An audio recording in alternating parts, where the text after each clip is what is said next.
War and piece और एना Karenina जैसे उपन्यासों के रचयिता महान रूसी लेखक लियो टॉल्स्टॉय की ईश्वर में अनन्य श्रद्धा थी। वे अक्सर प्रातः काल की प्रार्थना के लिए चर्च जाया करते थे। एक दिन वे यह सोचकर कुछ जल्दी चर्च के लिए निकल गए कि आज शांत वातावरण में अच्छी तरह से प्रार्थना कर सकूंगा। वहां पहुंचने पर टॉल्स्टॉय आश्चर्यचकित रह गए, क्योंकि एक व्यक्ति जो उनसे भी पहले आया हुआ था आंखें बंद करके प्रार्थना कर रहा था कि हे भगवान, मुझ पापी को क्षमा करिए। मैंने अपने जीवन में इतने पाप किए हैं कि उन्हें कहने में भी मुझे लज्जा आ रही है। लेकिन आप तो सब जानते हैं।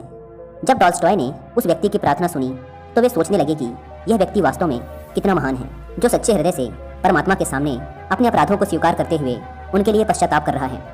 आज यदि किसी व्यक्ति को कुछ कह दिया जाए तो वह गुस्से में मारने को दौड़ता है, और एक यह इंसान है जो अपने आप को ही अपराधी मान रहा है। जब टॉल्स्टॉय उस व्यक्ति को देखने की इच्छा से उसके पास गए तो वह उसे पहचान गए। वह उसी नगर का एक धनी और प्रसिद्ध व्यक्ति था। जैसे ही उसने प्रार्थना करके अपनी आंखें खोली तो उसने टॉल्स्टॉय को सामने खड़े देखा। उन्हें देखते ही वह घबराकर कहने लगा, महाशय, कहीं आपने मेरी प्रार्थना तो नहीं सुन ली है?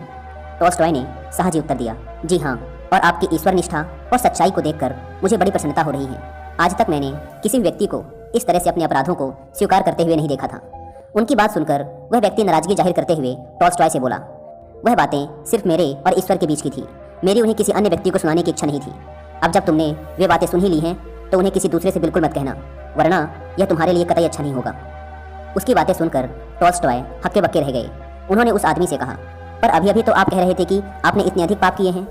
उनकी बात समाप्त होने के पहले ही उस आदमी ने बीच में रोककर कहा, हाँ, लेकिन वे बातें मैंने सिर्फ भगवान को बताने के लिए कही थी, दुनिया वालों के लिए नहीं। इतना कहकर वह व्यक्ति वहां से चला गया। टॉल्स्टॉय उसकी बातें सुनकर स्तब्ध रह गए। वे सोचने लगे, यह दुनिया भी कितनी विचित्र है, जहाँ इंसान दूसरे लोगों से तो डरता है लेकिन भगवान से नहीं। लोग ईश्वर को भी बस एक ऐसी सत्ता समझते हैं जो थोड़ी सी चापलूसी से खुश होकर उनके हर अपराध को क्षमा कर देगा। पर वे यह नहीं जानते कि जो दुनिया के सामने अपनी सच्चाई प्रकट नहीं कर सकता, वह भगवान के सामने कैसे सच्चा बन पाएगा। जॉर्ज बॉकली ने भी कहा है, हर कोई सच के बारे में बात करता है, लेकिन कुछ लोग ही इस पर अटल रहते हैं।